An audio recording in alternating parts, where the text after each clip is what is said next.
Support Autonet Max dengan membeli merchandise resmi kami di Instagram @autonetgear. Dapatkan beragam merchandise resmi kami yang dijual terbatas untuk Anda para pecinta otomotif.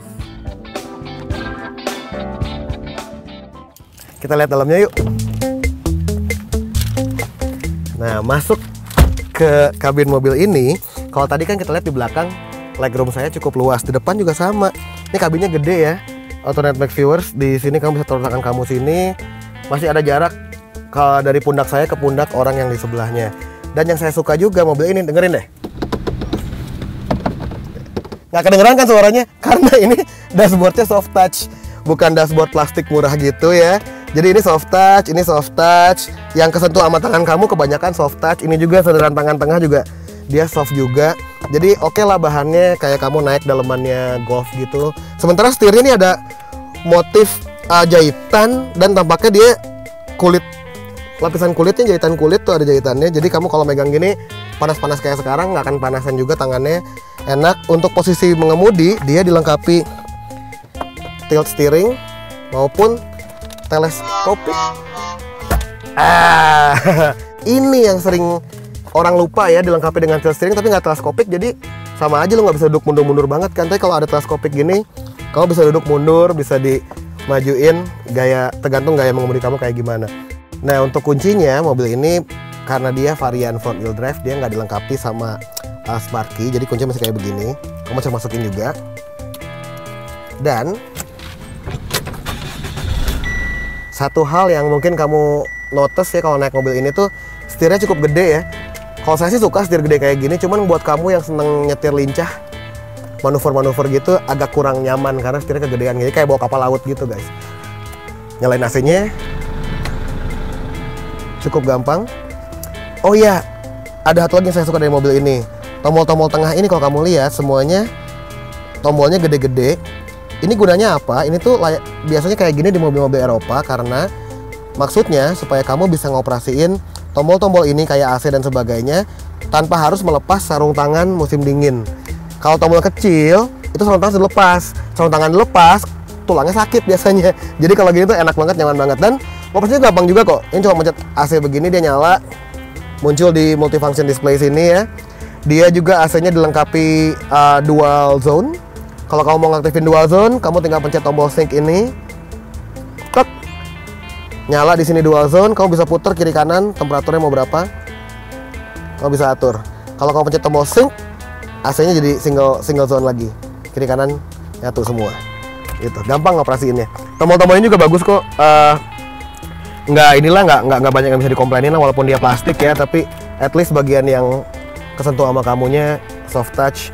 Dan dia juga ini nih yang unik lagi, rem parkirnya kayak gini. Jadi kalau kamu mau ngelepasin rem tangan, kamu harus nginjek rem di bawah, terus kamu tahan ini ke bawah. Mati deh rem tangannya. Kalau kamu mau nyalain rem tangan, gampang, tinggal tarik ke atas doang, nyala lagi. Untuk audio, mobil ini dilengkapi audio yang cukup oke buat bawaan. Selain disuplai oleh Clarion, dia dilengkapi 6 speaker di seluruh kabinnya dan punya fitur 3D surround sound. Jadi kamu bisa setel dia mau dioptimalisasi buat driver atau buat passenger. Kalau driver ini ntar suaranya dibikin supaya optimal buat yang ngemudi, kalau passenger supaya lebih enak buat orang yang duduk di belakang. Mobil ini audionya udah dilengkapi juga dengan dukungan Bluetooth audio. Jadi kamu bisa mainin musik dari handphone kamu. Tuh, coba yuk. Nih ya, ini udah di menu pairing di sini yang dimasukin dari mode telepon tadi. Tarik, buka settingan Bluetooth kamu. Ntar muncul di sini Chevrolet. Tuh, Chevrolet, pencet. Dia minta PIN. Biasanya 0000. Oke. Connected di sana ya. Connected di sini, kita lihat yuk. Kita pasang audio dari Spotify saya. Oh, ini nyeru banget. Nah, ini main lagu dari playlist Spotify saya. Tuh. Kalau kita pencet tombol next di sini, pindah lagunya, kan dia shuffle tuh. Pindah lagunya. Pencet lagi ya. Tuh, pindah lagu. Jadi tombol-tombol di sini pun bisa dipakai untuk mengontrol milih lagu yang ada di Spotify kamu. Cukup canggih ya. Oke lah buat standar. Kepraktisan yang kita lihat di belakang, tadi kan belakangnya kayaknya praktis banget ya, bisa dilipat sampai rata gitu lantainya, joknya bisa buat bawa barang gampang. Itu pun diteruskan di kabin depan. Kita bisa lihat di sini banyak storage space. Tengah-tengah ada cup holder 2 biji, muat 2 ya. Kamu bisa taruh begini di sini. Dan pinternya dia, kalau kamu pencet, masih ada lagi storage di bawahnya. Jadi kayak 2 stage gitu storage yang sini. Di atas buat cup holder, di bawah masih buat naruh barang lebih gede tuh, masuk ke dalam tangannya. Di sini di pintu juga dilengkapi tempat buat naruh botol. Jadi kalau kamu jalan jauh nggak perlu takut naruh botol. Di kiri juga ada tempat kayak gitu. Di bawah sini ada cargo net ya, kalau kamu mau naruh koran atau peta. Buat yang belum bisa pakai Google Map, masih ada peta di sini. Dan di sini masih ada tempat lagi. Tuh, ada tempat koin di bawah tempat buat naruh karcis tol. Jadi koin kamu nggak akan loncat-loncat kalau kamu taruh di mobil ini. Enak. Bagusnya lagi, ini juga, tau nggak? Kayak mobil Eropa ya, tempat koinnya juga dilapisin bahan kayak bludru gitu loh. Jadi koin kamu nggak akan kincring dalam mobil gitu kalau jalan jelek. Itu design decision yang cukup oke dan biasanya hanya ditemui di mobil mewah. Jadi menurut saya ini good job Chevrolet, terima kasih buat itu. Good job Daewoo ya.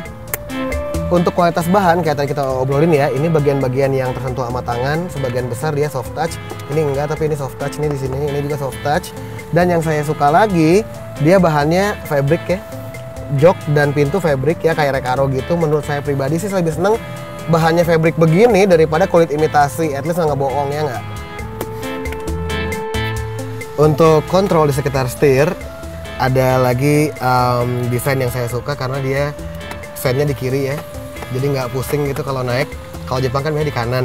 Terus dia juga dilengkapi lampu yang auto. Jadi lampunya nyala mati sendiri, kamu nggak usah pusingin kapan nyalain lampu, matiin lampu. Dengan sensor yang adanya di sana tuh. Itu sensor buat auto lamp-nya dia. Dan di setir di sini ada steering wheel control buat AC sebelah kanan, naik turunin AC ya, kipasnya. Di sini juga ada buat airan udara. Sementara di kiri kamu ada kontrol buat radio. Kamu bisa matiin dan gitu. Biar nggak penasaran, kita cobain jalan yuk.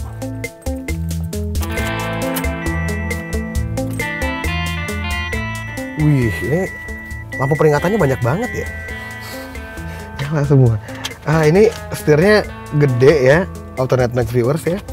Kalau saya sih suka karena kalau gede gini biasanya lebih santai, kayak kalau di tol di mana gitu lebih santai. Dan dia ini modelnya model sama yang dipakai di Hummer, sama yang dipakai di Cadillac Escalade. Jadi kalau kamu jalan kayak begini, kamu bisa pura-pura diri kamu itu Usher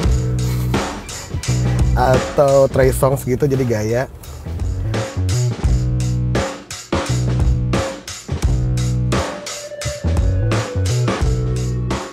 Kalau kita maju ya, ini kan jalan di sini nih parkiran ya. Di jalan kayak begini, yang nggak rata kayak gini, si suspensinya sih cukup halus, nggak terlalu jeduk-jeduk gitu. Cuman karena dia halus, pas kita belok cepet, dia tuh agak limbung. Tuh, limbung. Dan kalau kamu, misalnya kita rem sampai stop ya, set, rasain deh. Tuh, mobilnya tuh ngayun karena suspensinya lembut. Tapi keunggulannya pas kamu lewat jalan jelek, dia cukup oke lah buat menahan guncangannya. Kayak gini ya, jalan-jalan jelek gini, dia nggak terlalu kerasa nih. Ini kita lewat jalan, nah, dia agak empuk lah, nggak jeduk-jeduk kerasa ke badan kamu. Dianya oke, cuman ya itu aja. Jadi kayaknya kalau kamu bawa, misalnya kamu ke Bandung lewat puncak gitu, belok-beloknya kenceng, mobil ini nggak terlalu menyenangkan lah. Tapi kalau bawa keluarga, kamu juga bisa jamin anak-anak yang kamu bawa di belakang nggak akan mabok juga karena dia nggak keras gitu, nggak akan komplain lah penumpang karena dia halus.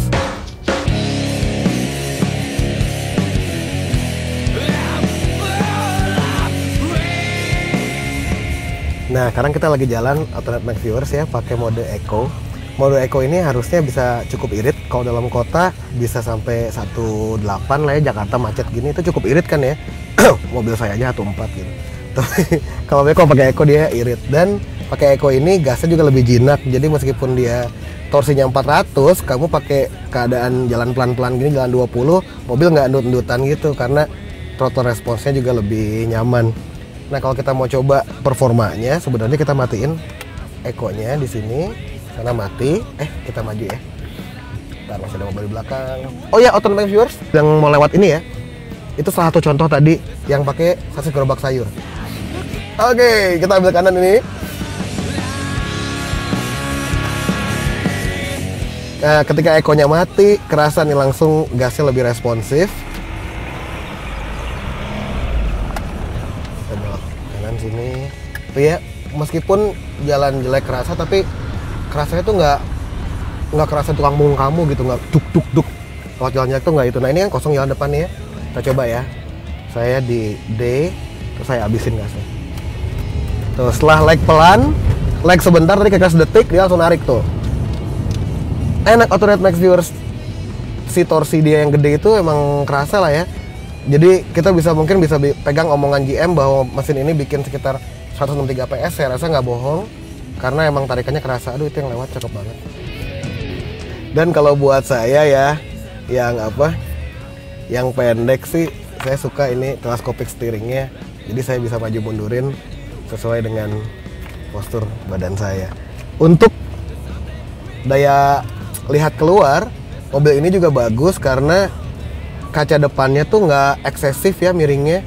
Jadi kan sekarang tuh banyak mobil yang mobilnya nggak panjang, cuma pengen kelihatan seperti mobil panjang, jadi kaca depannya dimiring-miringin ke depan gitu, sampai wiper aja nggak kelihatan gitu.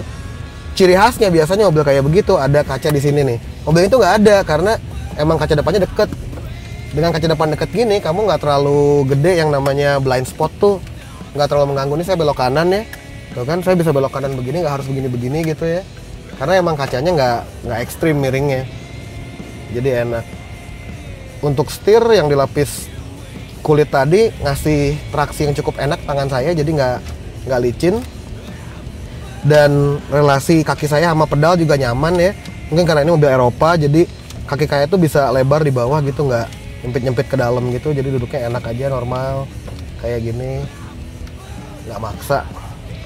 Posisi duduk, posisi driving position enak, jok juga enak dan suportif. Kayak tadi lihat di sini ini ada kayak side bolsters gini. Jadi kalau kamu lewat jalan belok-belok dia nggak akan terlalu loncat-loncat lah badan kamu lah. Ini jalan jelek nih. Tuh, kerasa cuma segitu. Cukup nyaman lah suspensinya. Cuma kekurangannya kalau lembut gini, pas belok kayak tadi, kalau kecepatannya tinggi, bodi cukup kerasa limbungnya. Jadi tumpah-tumpah gitu. Mungkin kalau kamu lewat jalan-jalan yang berkelok-kelok nggak bikin pede buat ngebantai tikungan karena dia bodinya limbungnya cukup gede. Cuman trade off-nya dia cukup stabil. Untuk setir juga gitu juga sama, dia nggak sporty ya. Setirnya cenderung nggak lincah, di putarannya juga radius putarnya gede gitu ya. Tapi enaknya dengan setir kayak begini, kamu nggak akan capek kalau jalan jauh karena jalan jelek tuh nggak kerasa di setir. Kamu juga nggak perlu megang setir kenceng-kenceng kalau jalan kenceng karena setirnya gitu ya, rasionya nggak terlalu lincah-lincah banget, jadi kamu santai, relax nyetirnya. Transmisi Matic 6 speednya ini tuh yang saya rasain sih dia halus banget ya, perpindahannya nggak kerasa. Ini kalau saya ini di D nih, saya manualin nih, saya dari 4 saya pindahin ke 2 tuh, nggak kerasa pindah keduanya, halus banget. Ini kayaknya salah satu transmisi Matic yang paling halus yang saya pernah rasain. Bukan CVT ya, kalau CVT tuh bukan transmisi mobil sih hitungannya, jadi nggak usah dibandingin. Tapi kalau buat Matic yang beneran, yang pakai gearbox, pakai clutch banyak gitu ya, ini halus banget. Dan dia 6 speed, jadi kamu nggak perlu takut dengan power band diesel yang cenderung sempit. Artinya dengan adanya 6 rasio, kamu akan selalu bisa dapat rasio gigi yang pas dengan kebutuhan kamu tanpa harus maksa. Nah, ini kita belok agak kenceng ya, tuh kan kerasa limbungnya. Nah, bodinya tuh gitu, cuman nggak kerasa keras bandingannya. Jadi AutoNet Max viewers, mungkin kamu ada banyak yang kamu bertanya-tanya ya, torsi apa horsepower lebih penting mana sih gitu kan. Kalau kamu nonton film-film Amerika atau siaran TV Amerika, mereka pada mengagung-agungkan torsi gitu ya. Sementara kalau kita lihat mobil Jepang dia ngomongnya horsepower aja. Sebenarnya apa sih? Torsi horsepower itu kan terkait ya. Jadi horsepower itu fungsi dari torsi dikali RPM. Nah, sebenarnya yang bikin mobil maju tuh horsepowernya. Horsepower tuh kalau di lampu tuh watt. Makin tinggi watt, makin terang lampunya kan, bohlam di rumah tuh. Nah, enaknya mobil yang torsinya gede kayak begini adalah karena horsepower itu torsi kali RPM. Jadi ketika RPM kamu masih rendah dengan torsi yang gede, kamu bisa menghasilkan horsepower yang lebih besar. Contohnya kayak mobil ini, torsinya kan torsi maksimalnya 400 Nm. Mungkin sekarang saya di RPM 2000, torsinya ya setengahnya itu udah lebih dari 200 kan. Itu kalau dikali 2000 horsepowernya udah berapa gitu kan. Itu enaknya sebenarnya kalau kamu punya torsi, kamu bisa menghasilkan horsepower lebih tinggi di putaran yang lebih rendah. Hasilnya, mesin kamu jadi santai. Kamu nggak kayak teriak-teriak sepanjang jalan marah-marah gitu nyetirnya ya. Kamu bisa nyetir dengan kecepatan yang cukup kenceng, tapi RPM masih di bawah. Kuping kamu juga enak, nggak capek. Itulah kenapa kalau orang Amerika, mereka biasa kayak melakukan torsi gitu. Karena kan jalan mereka kayak gitu ya, lurus, panjang gitu. Kebayang lo, kamu misalnya dari Amerika naik Agya gitu ya. Lu jalan tuh, di Route 66 tuh, RPM sepanjang jalan 400. Apa nggak pusing kuping lu? Bener nggak? Ngong-ngong gitu. Kalau gini kan enggak, jalan 80 santai. Cuman emang karena ini varian front wheel drive, dia belum dilengkapi sama cruise control. Jadi kamu nggak bisa pulang Jagorawi ke Jakarta jam 2 malam nggak nginjek gas, kamu belum bisa. Tapi katanya sih kalau mau tambahin modul cruise controlnya cuma makan 1 jutaan ya, tinggal dipasang gitu udah jalan cruise controlnya. Kalau kamu mau kamu bisa opsi itu. Oh iya, satu lagi yang saya belum omongin nih teman-teman viewers ya. Ini kan mesin diesel 2000 cc turbo gitu ya. Selain turbonya relatif ya, turbo lagi nggak terlalu kerasa lah, di bawah 1500 belum narik ya wajar lah ya, namanya juga mobil bensin juga 1500 mah masih ngelangsam doang kan. Tapi yang saya suka nih dieselnya tuh nggak kerasa ke dalam. Ini kalau nggak diperhatiin bener-bener atau saya nggak baca spek, mungkin bisa nggak sadar loh orang bahwa ini mobil diesel, karena emang ketek-keteknya diesel tuh nggak kerasa banget, nggak kedengeran banget di dalam kabin. Apalagi dipaduin mesin yang halus gitu dengan transmisi yang halus juga, jadi makin enak rasanya. Hampir nggak kedengeran diesel lah ini. Kabin juga cukup kedap ya, suara motor lewat nggak kedengeran. Cuma paling mungkin kalau jalan kenceng wind noise masih ada, tapi wajar lah untuk mobil di kelasnya sih.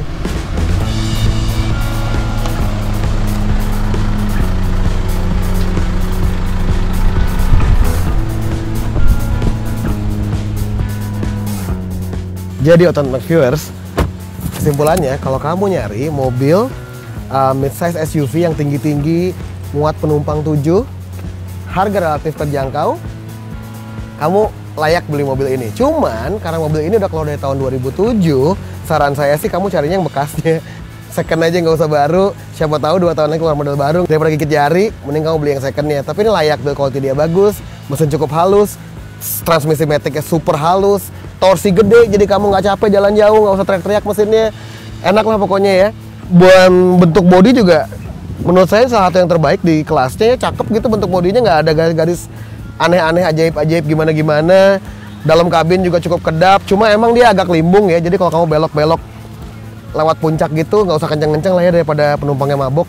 Kan dia limbung, cuman keuntungannya dia lembut juga. Jadi untuk yang nyari 7-seater SUV di harga yang sedang, ini layak dibeli. Cuman inget, karena sekarang tahun 2016, belinya yang second aja ya guys, nggak usah yang baru. Takutnya keluar yang barunya, soalnya ntar kamu rugi. Ya, sekian review saya dari Bobis Tukang Poles untuk AutoNet Max. Jangan lupa guys, subscribe ya ke Mi Indonesia di YouTube. Dadah.